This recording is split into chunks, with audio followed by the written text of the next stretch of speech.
kita lihat pada contoh soalan yang berkaitan dengan statistik. Okey, so kita lihat pada soalan yang pertama, soalan A.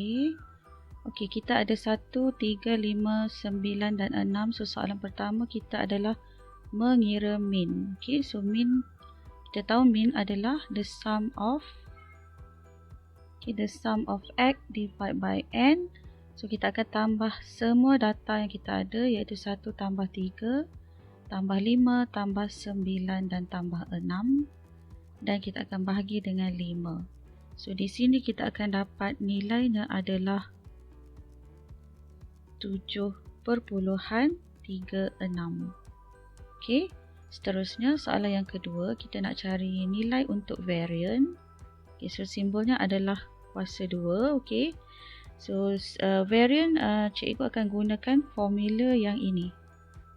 Okay, the sum of x squared bahagi dengan n tolak dengan min kuasa 2. Okey, so bermaksud setiap data kita akan kuasa 2 kan. So 1 kuasa 2 tambah 3 kuasa 2 tambah 5 kuasa 2 tambah 9 kuasa 2 dan tambah 6 kuasa 2, dan kita akan bahagi dengan 5, dan kita akan tolakkan dengan nilai min yang kita dah kira tadi, kuasa 2 kan. Okey, so kita kira semua sekali dan kita akan dapat nilai variannya adalah 7.36. Okey, seterusnya untuk mencari sisihan piawai. Okey, sisihan piawai setelah kita ada nilai varian, so kita hanya perlu punca kuasa 2 kan, 7.36 tadi. So kita akan dapat nilai sisihan piawai adalah 2.71. Okey. Okey, seterusnya soalan yang kedua. Okey, so min sama dengan, kita tambahkan semua, 3 tambah 4 tambah 7 tambah 9 tambah 10. Kemudian kita bahagi dengan jumlah datanya 5. Okey, dan kita akan dapat nilainya 6.6. Okey, seterusnya untuk varian. Okey, kita kuasa 2 kan semua, 3 kuasa 2 tambah 4 kuasa 2 tambah 7 kuasa 2 tambah 9 kuasa 2 tambah 10 kuasa 2. Kemudian kita bahagi dengan 5 dan kita tolakkan dengan min kuasa 2. Okey, so kita akan dapat nilai di sini akan dapat 7.44. Okey, kemudian untuk sisihan piawai pula kita hanya punca kuasa 2 kan, 7.44. So kita akan dapat 2.73. Okey. Okey, kemudian soalan yang ketiga. Okey, min sama dengan 3 tambah 9 tambah 11 tambah 8 tambah 7. Kemudian kita bahagi dengan 5 dan kita kira nilainya akan dapat 7.6. Okey, seterusnya untuk varian. Okey, kita kuasa 2 kan, 3 kuasa 2 tambah 9 kuasa 2 tambah 11 kuasa 2 tambah 8 kuasa 2 tambah 7 kuasa 2. Kemudian kita bahagi 5 dan kita tolakkan dengan min kuasa 2. So untuk varian kita akan dapat nilainya 7.04. Okey, so untuk sisihan piawai kita hanya square root 7.04. So nilai yang akan diperolehi adalah 2.65. Okey, so itu adalah untuk soalan yang melibatkan nilai min, varian dan juga sisihan piawai bagi data yang tak terkumpul. Okey. Okey, seterusnya kita akan lihat pada soalan yang berkaitan dengan data yang terkumpul. Okey, iaitu contoh yang ketiga, iaitu yang pertama kita nak kira julat.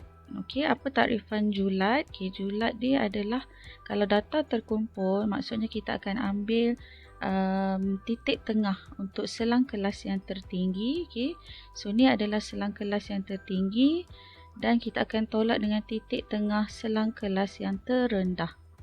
Okey, so untuk julat, okey, bermaksud kita akan kira dahulu titik tengah. Okey, so titik tengah kelas selang kelas yang tertinggi adalah 50 kita tambah dengan 46, kita bahagi dengan 2.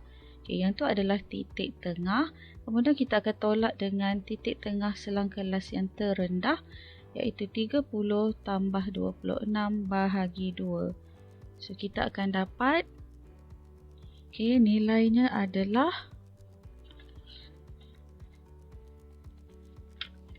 okay, kita kira nilainya akan dapat, di sini akan dapat 48. So, tolak dengan 28, maka julatnya adalah 20. Okay, 20. Okay, so julat tu maksudnya nilai yang berada di antara dia. Okay, so nilai dia adalah 20. Okay, seterusnya kita nak kira julat antara kuartil. Okay, so kita tahu julat antara kuartil mesti kita kira dengan cara Q3 tolak dengan Q1. Okay, so sekarang ni maksudnya kamu kena cari dulu Q3. So Q3 formula dia lebih kurang sama macam kita nak kira median. So Q3 kita tahu dia adalah 3/4 daripada jumlah data. Okay, so kalau data ni cikgu kira dia punya F besar, iaitu kumulatif frekuensi. So kita akan dapat sini 5, ni akan jadi 12, yang ni akan jadi 22, and then yang ni akan jadi 40, dan di sini akan jadi 50. So bermaksud 50 ni adalah kita punya jumlah data. So sekarang ni maksudnya kamu akan cari 3/4 daripada 50. So kita akan dapat, okay, kita kira dulu 3/4 kita darab dengan 50. So nilainya akan dapat 37.5. Okay, so ni sebenarnya adalah data yang ke 37.5, iaitu kita punya kumpulan Q3. So setelah kamu dah kira 3/4 daripada 50 tadi, so kita akan tandakan, okay, di manakah kelas untuk Q3. Okay, so kalau kita lihat di sini kumulatif dia 5, 12, 22, 40. So maksudnya 37.5 ni dia berada di dalam kumpulan yang ke-40. So kita akan tandakan di sebagai kelas ni sebagai Q3. Okay, kemudian kita try kira pula di manakah kelas untuk Q1. Okay, so Q1 formula dia mesti 1/4. So kita darabkan dengan 50 juga. So kita akan dapat nilainya 12.5. Okay, so maknanya data yang ke 12.5. Okay, kalau kamu lihat di sini nilainya 12. So kita ada lebih 0.5. So maksudnya ini bukan kelas Q1 kamu, tetapi yang berikutnya. Di sini adalah kelas untuk Q1. Okay, selepas kamu dah kenal pasti kumpulan Q3 dengan Q1, so kita akan mula mengira nilai Q3. Okay, so yang pertama formula dia adalah L. L adalah lower boundary ataupun sempadan bawah bagi kelas Q3. Okay, so kalau kamu lihat Q3, sempadan bawah dia adalah di antara 40 dengan 41. So kalau kita kira L dia adalah 40, kita tambah dengan 41 dan kita bahagi 2. So nilainya adalah 40.5. Okay, so cikgu catat dululah. Okay, L di sini adalah 40 tambah 41. So kita bahagi 2 dan nilainya adalah 40.5. Okay, kemudian dalam formula juga kita kena masukkan nilai untuk F, iaitu kumulatif. Tapi kita tak boleh ambil kumulatif untuk kumpulan yang kita tandakan Q3, tetapi kita kena ambil yang sebelum dia, iaitu 22. Okey, kemudian kita akan masukkan nilai F dia, kekerapan. So kekerapan adalah kekerapan Q3, iaitu 18. Dan kita ada nilai C, iaitu saiz kelas. Okey, so kalau saiz kelas kita katalah kelasnya 41 hingga 45, so C dia sebenarnya adalah 45 tolak 41 tambah 1. So kita sebenarnya akan dapat 5. Okay, so itu adalah C dia. So Q3 kita adalah sama dengan, okay, masukkan nilai 40.5, okay, tambah. Okay, di sini mesti 3/4 daripada N kita. So kita dah kira tadi. So kita masukkan 37.5. Okay, tolak F besar. So F besar kita adalah 22. Okay, bahagikan dengan F kecil iaitu 18. Dan di belakangnya kita akan darab dengan 5. Okay, so kalau kamu kira di sini nilainya akan dapat 44.81. Okey, itu untuk Q3. Okey, seterusnya untuk Q1 pula. Okey, cikgu catat dulu. Okey, L untuk Q1. Okey, kita tengok 35 dengan 36. So, kita tambah 2 dulu. 36 tambah 35. And then kita bahagi 2. So, nilainya akan dapat 35.5. Okay, itu akan jadi lower boundary untuk kelas Q1. Okay, untuk F besar. Okay, F besar kita akan guna kumulatif untuk kelas sebelum Q1 iaitu 12. Okay, kemudian F kecil nilainya 10. Dan C masih sama untuk semua selang kelas iaitu 5 juga. Okay, so kemudian kita bolehlah kira Q1. Okay, cara dia 35.5. Tambahkan 1/4 daripada N, so 12.5. Kemudian kita tolak F besar iaitu 12. Bahagi dengan 10. Kemudian darabkan dengan 5. Okay. Untuk perhatian kamu, okay, bila kamu masuk dalam formula, ini untuk semakan. Sama ada jawapan kamu betul atau salah. Okay, untuk F besar, kalau kamu tengok, nilai dia mesti kurang daripada nilai di hadapan ni. So macam ni contoh dia 37.5, so dia mesti 22.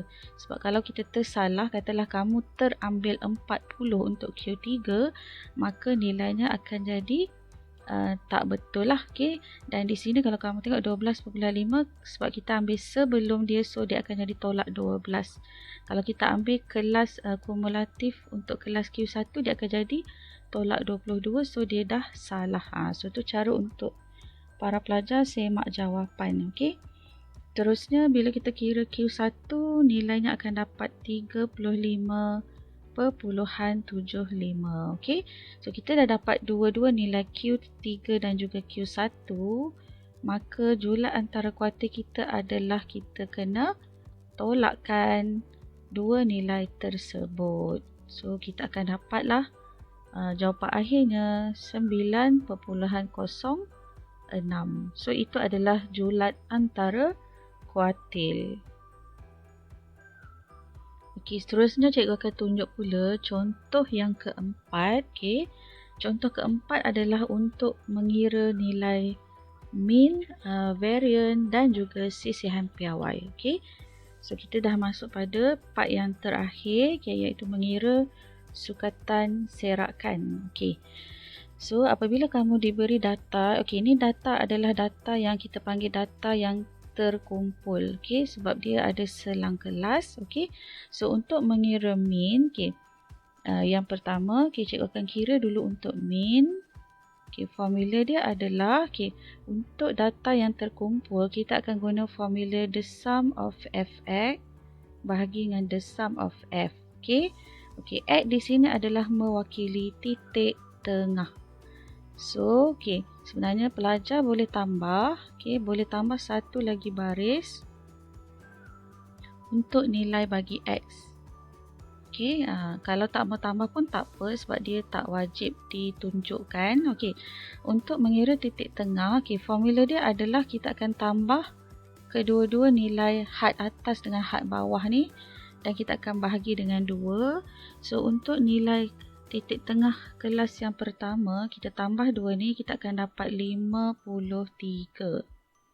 Okey, untuk kelas yang kedua, 60 tambah 56 bahagi 2, so kita akan dapat 58. Okey, sebenarnya kamu boleh kira 2 nilai sahaja dan kita tengok dia punya perbezaan dia adalah 5. So, the next titik tengah mestilah 58 tambah 5 iaitu 63. And then tambah lagi 5, 68. Tambah lagi 5, kita akan dapat 73. Okay. So, okay, setiap kekerapan kita akan darabkan dengan kita punya titik tengah. dan kita akan jumlahkan dia. Okey, so cikgu tulis di sinilah 4 darab 53 tambah 7 darab 58 tambah 9 darab 63 tambah 16 darab 68 dan 24 darab 73. Kemudian kita kena bahagi dengan jumlah F, iaitu jumlah kekerapan kita lah. So di sini kita ada 4 tambah 7 tambah 9 tambah 16 tambah 24. So min dia akan dapat, setelah kamu kira darab dan tambah semua, kita akan dapat 4025. So bahagi dengan jumlah frekuensi ialah 60. So nilai min kita akan dapat 67.08. So para pelajar tolong lebihkan nilai perpuluhan kita sekurang-kurangnya 2 tempat perpuluhan. Okey. Okay, seterusnya untuk soalan yang kedua, kita akan cari variant. Okey. So untuk variant, variant untuk data yang terkumpul, cikgu lagi suka kalau guna formula the sum of fx squared bahagi dengan the sum of f and then tolak dengan min kuasa 2. Okey. So kalau kamu lihat di sini, bermaksud F ni adalah kekerapan. Kita tak perlu buat apa-apa, kita just darab. Tetapi kalau kamu lihat data ataupun X kamu ni, iaitu titik tengah tadi, kita kena kuasa 2 kan semua. Lepas kuasa 2, darab dengan F dan kita jumlahkan. So yang ni sebenarnya kerjanya agak renyah untuk kamu. Tapi kalau kamu nak permudahkan, kamu boleh tambah lagi satu baris yang baru dalam jadual kamu. Iaitu untuk nilai X kuasa 2. Boleh kamu kalau kamu nak tambah. Kalau kamu tak mau tambah pun tak apa, kita boleh terus kira dengan kalkulator. So untuk tajuk statistik ni memang sebab dia berkaitan dengan data. Dan data kita adalah banyak dan nilainya kadang-kadang besar. So kemahiran menggunakan kalkulator yang sangat cekap dan cepat tu perlulah untuk kamu.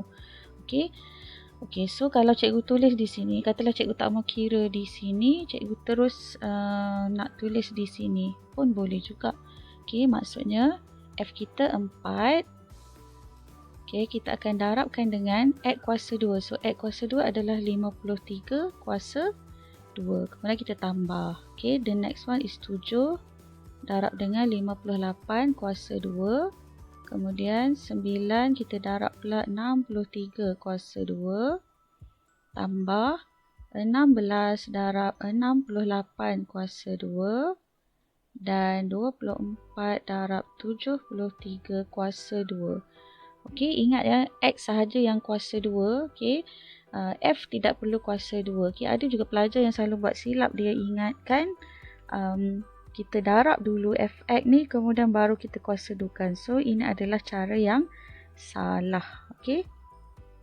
Kemudian kita akan bahagi dengan the sum of f. So tadi kita dah kira di min tadi, the sum of f dia adalah 60.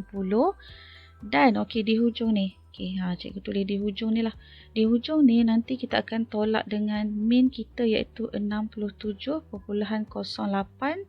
kuasa 2. Yang mana kita dah kira di soalan atas tadi. Seterusnya kamu bolehlah tekan kalkulator dengan berhati-hati. So jumlahnya kita akan dapat agak besar lah. So 272,385 dan kita bahagi 60. Kemudian kita tolak dengan min dia 67.08 kuasa 2. So akhir sekali kita akan dapat 40.02. Ataupun kalau nak lebihkan boleh letaklah 0236. So itu adalah variant kita. Bila nak kira variant tu sebenarnya yang agak panjang. Tetapi kalau soalan dia berkait, macam soalan ni kita nak kira pula sisihan piawai. So sebenarnya dia dah mudah untuk kita, iaitu kita hanya perlu square rootkan variant yang kita dah dapat tadilah. So kita akan dapat punca kuasa 2 40.0236 dan nilainya adalah 6.326. So itu adalah untuk mengira mean, variance dan juga sisihan piawai. Okay. So, cikgu akan tunjuk lagi satu contoh di sini untuk mengira mean, variance dan sisihan piawai. Okay. So, kita tambah untuk memudahkan pengiraan. Okay, kamu boleh tambah satu kolom untuk titik tengah. Okay, kemudian kalau pelajar yang terus nak kira di sini X kuasa 2 pun boleh juga. Okay. Okay, so kita kira dulu titik tengah. Okay, 5 tambah 9. 5 tambah 9 ialah 14 dan kita bahagi 2. So, kita akan dapat 7 untuk kelas yang pertama. Okay. Okay, untuk kelas yang kedua, 10 tambah 14, 24 bahagi 2. So, kita akan dapat 12.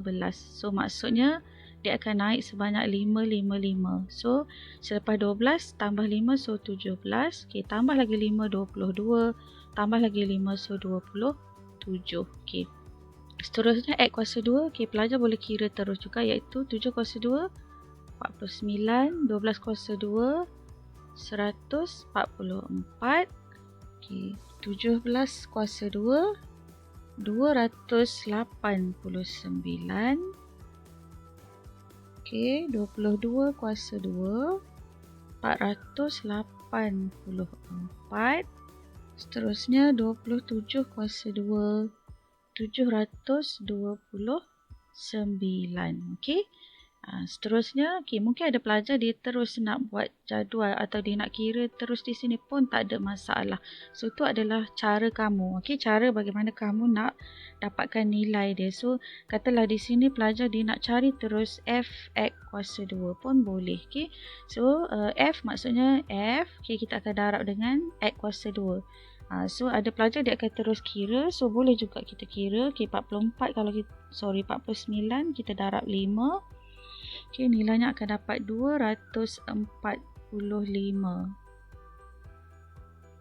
Okay, seterusnya 144 kita darab dengan 4. So, nilainya 576. Kemudian 289 kita darab 2. So, akan dapat 578. Okay, 484 darab dengan 3. So, kita akan dapat 1452. Dan 729 darab dengan 4.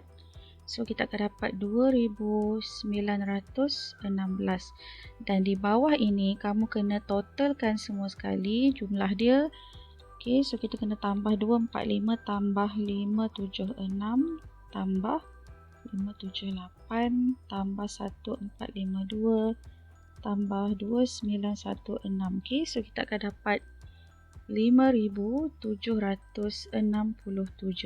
So, bila kamu dah ada nilai the sum of fx squared, sebenarnya dah mudah untuk kamu kira variance nantilah. Okay. Tapi sebelum tu yang pertama mesti kira dulu mean.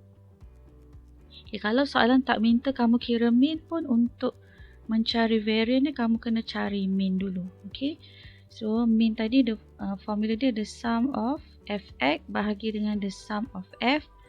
So, kita akan dapat 5 darab 7. Okay, tambahkan dengan 4 darab 12 tambah 2 darab 17 tambah 3 darab 22 dan 4 darab 27. Kemudian kita akan bahagi dengan the sum of f. So, 5 tambah 4 tambah 2 tambah 3 tambah 4. So, mean dia kita akan dapat di sini jumlahnya ialah 291. Kemudian kita bahagi dengan 18 dan mean-nya kita akan dapat 16.17. Okey. Kemudian yang kedua, kita akan kira pula variance. So, di sini kita telah ada nilai untuk the sum of fx kuasa 2. So, the sum of fx kuasa 2, okay, bahagi dengan the sum of f, tolak dengan mean kuasa 2. So, kita gantikan nilai the sum of FX kuasa 2 iaitu 5,767 bahagi dengan 18, kemudian tolak dengan 16.17 kuasa 2 dan seterusnya kita akan dapat varian dia adalah 58.92. Okey, seterusnya untuk sisihan piawai, okey, kita hanya perlu punca kuasa 2 kan, 58.92 dan nilainya kita akan dapat 7.68. Okey, so itu adalah untuk latihan nombor 1. So, cikgu harap kamu boleh cuba latihan yang kedua ni. Okey, selepas tu boleh hantar jawapannya kepada cikgu, okey, untuk semak. Okey, ni soalan dia, boleh catat nantilah, okey. Okey, seterusnya cikgu akan terangkan pula, ini adalah bahagian terakhir dalam tajuk kita iaitu kesan perubahan data terhadap mode, median, mean, julat antara kuartil, varian dan juga sisihan piawai. Okey, kita lihat dulu yang pertama. Okey, jika setiap nilai dalam suatu set data, okey, maksudnya jika setiap nilai dalam satu set data, bukan hanya satu data yang kita ubah, maksudnya semua data kita berubah.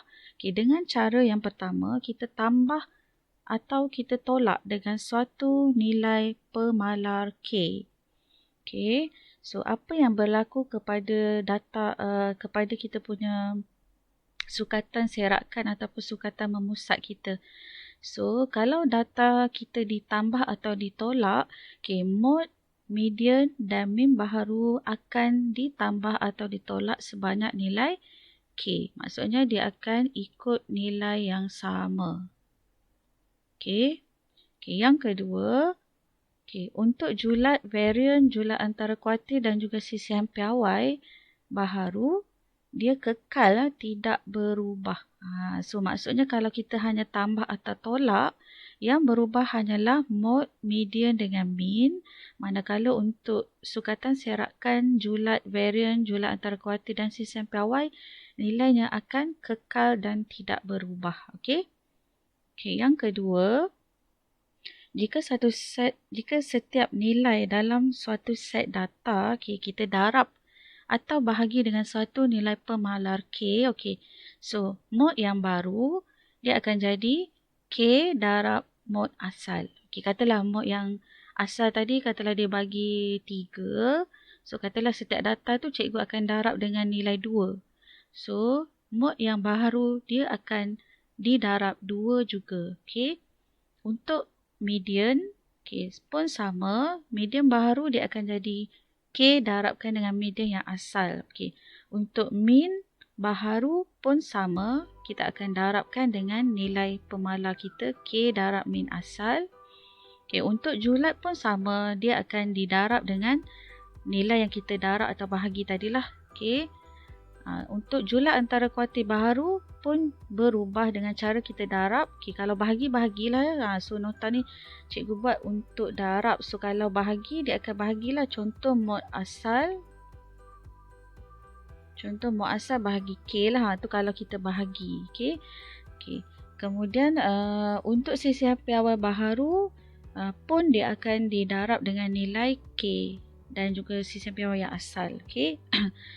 Hanya ada satu je perbezaan iaitu untuk varian. Okay. Sebab kalau kamu lihat, okay, varian formula dia mesti ada kuasa 2, betul? So, kalau kita nak kira varian yang baharu, kalau kita ada didarab dengan satu nilai K, so dia akan jadi K kuasa 2 di sini. Maksudnya K kuasa 2 darab varian asal. Okay, contoh dia, okay, katalah cikgu ada varian yang asal, katalah 2.7. Okey. So, cikgu kata setiap data ni cikgu darabkan dengan 3. So, untuk mencari varian yang baru, okey, maksudnya nilai yang kamu darab 3 ni, kamu kena kuasa 2 kan dahulu sebelum kamu darab dengan varian yang asal tadilah. So, tu maksud dia. Okey. Okey, so kita lihat pada contoh yang pertama yang berkaitan dengan perubahan ke atas data tadi. Okey, satu set data diberi sebagai 4, 6, 7, 8 dan 10. Soalan pertama, cari julat antara kuartil, varian dan juga sisihan piawai. Okey. So, soalan pertama, okay, jumlah antara kuartil. So, jumlah antara kuartil, okay, cikgu dah tunjuk baru ni, untuk mencari jumlah antara kuartil, so first ialah kamu kena susunkan dulu data kita. So, kalau kita tengok data kita ni dah tersusun. Dia dah disusun dah dalam turutan menaik. Okay. So, untuk cari jumlah antara kuartil, maksudnya kamu kena cari dulu Q3 dan juga Q1 dia. Okay. So, cikgu kata apa? Okay, baru ni cikgu dah tunjukkan. Cara dia adalah first kita akan cari di tengah. So, bila kita bahagi di tengah, ini adalah Q2. Kemudian, kita ada boleh kata macam ada 2,5 data di sini. So, maksudnya data kamu untuk nilai Q1 dia akan berada di antara 4 dengan 6. Okay.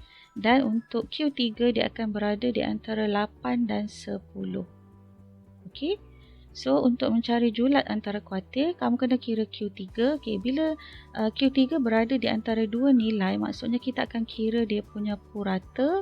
So, 8 tambah 10 bahagi 2. Okay, iaitu kita akan dapat 18 bahagi 2, so 9. Okay.